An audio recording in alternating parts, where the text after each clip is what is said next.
सिर्फ बटन दबाओ तब इतने गुस्से के साथ दबाना कि बटन यहाँ बाबतपुर में दबे, करंट शाहीन बाग के अंदर लगे। अगर 11 तारीख को भारतीय जनता पार्टी की सरकार बन गई, 1 घंटे के अंदर अंदर शाहीन बाग के अगर आपको एक भी आदमी दे देगा तो मैं भी यहीं और आप भी गद्दारों को गोली मारो, सालों को।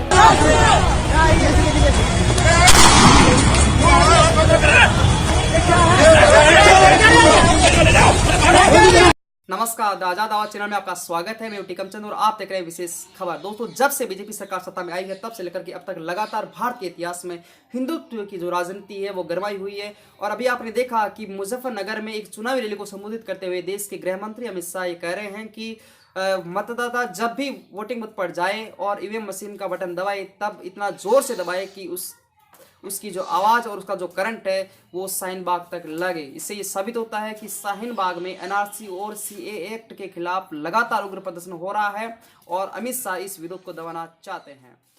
ये तस्वीर जामिया मिल्लिया इस्लामिया की है। देश की राजधानी दिल्ली का एक विश्वविद्यालय जहां ये लड़का पिस्तौल लेकर हवा में लहरा रहा है। ऐसा लगता है जैसे कोई नुक्कड़ नाटक या नोटंकी का तमाशा होने वाला है। आपको बता दें कि बीती 30 तारीख को यूनिवर्सिटी के स्टूडेंट गांधी की पुण्यतिथि पर लॉन्ग मार्च निकालते हुए राजघाट की तरफ जा रहे थे और यह सब होता है इससे पहले ही विश्वविद्यालय का यह पूरा कैंपस गोलों की बौछारों से थर्रा उठा।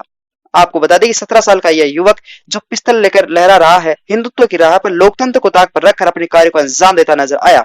17 साल का यह राम भक्त जामिया पहुंचा क्योंकि इसे शाहीन बाग का खेल खत्म करना था और वह शाहीन बाग का खेल खत्म करना चाहता था, ऐसा उसने खुद कहा।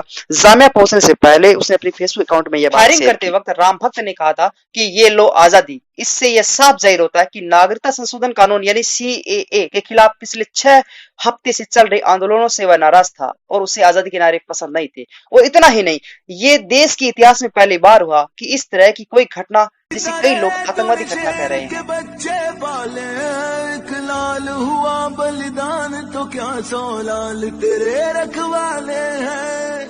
रावण सी टोर देख लो के बच्चे हल्ले से, तेरे जैसे घने पुत्रू गेम मारे पे डल्ले से। जोर यहाँ नहीं चलता है किसी भी अभी आपने जो वीडियो देखी जिनमें राम भक्त की मानसिकता में अंकित की गई कट्टर सोच का पता चलता है, ये सारे पॉपुलर वीडियो अनेक सोशल साइट पर अभी भी चल रहे हैं। मुझे नहीं मालूम कि ऐसे कितने युवा है जो राम भक्त के इस कार्य को रोमांटिसाइड कर रहे हैं या रोमांचित होकर देख रहे हैं। यह बहुत भयानक ट्रेंड भी बन सकता है। यह खतरा है और बेहद डराने वाला खतरा है। यह खतरनाक हो सकता है। यह केवल एक युवा की सोच की बात नहीं है बल्कि एक घृणित मानसिकता की बात है। और इस मानसिकता वाले युवा या यूं कहूं कि हिंदू युवा एक वर्ग विशेष से इतनी नफरत करने लगे जिसे वे पसंद नहीं करते हैं कि कानून को हाथ में लेकर उन्हें आजादी देने के लिए निकल जाए। जहां नेता भरे मंच से, जैसा कि आपने वीडियो में देखा, कह रहे हैं कि देश के गद्दारों को गोली मारो, मतलब गोली मारने के लिए भी उकसाया जा रहा है। देश के गद्दार कौन है ये तो वही जानते हैं और वो किसको गद्दार कह रहे हैं, किसको कह रहे हैं कि गोली मारो। लेकिन भरे मंच से ऐसे विवादित और अशोभनीय बोल लोकतांत्रिक नैतिकता के खिलाफ है। अक्सर लगता है गोलीकांड की यह घटना गोली मारो का परिणाम थी। सोशल साइट्स पर बहुत से लोगों का कहना है कि जामिया में जो हुआ वह एक आतंकवादी घटना है और यह बात सच भी है। आतंकवाद का मतलब होता है, अगर परिभाषा से हम देखें, पॉलिटिकल साइंस की नजर से देखें, तो किसी भी धार्मिक या राजनीतिक विचारधारा के लिए हिंसा का सहारा लेना ही आतंकवाद है।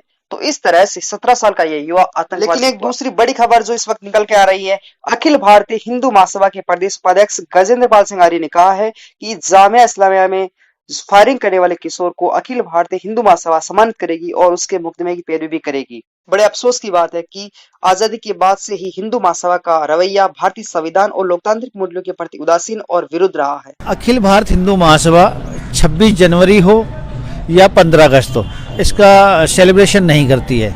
26 जनवरी 1950 को हमारा संविधान लागू हुआ। हिंदू महासभा का मानना था कि संविधान के अंदर अखंड हिंदू राष्ट्र की कल्पना होनी चाहिए, सनातन संस्कृति का उसके अंदर मिश्रण होना चाहिए जो उसमें रखा नहीं गया है और हम इसलिए इसका सेलिब्रेशन बिल्कुल नहीं करते।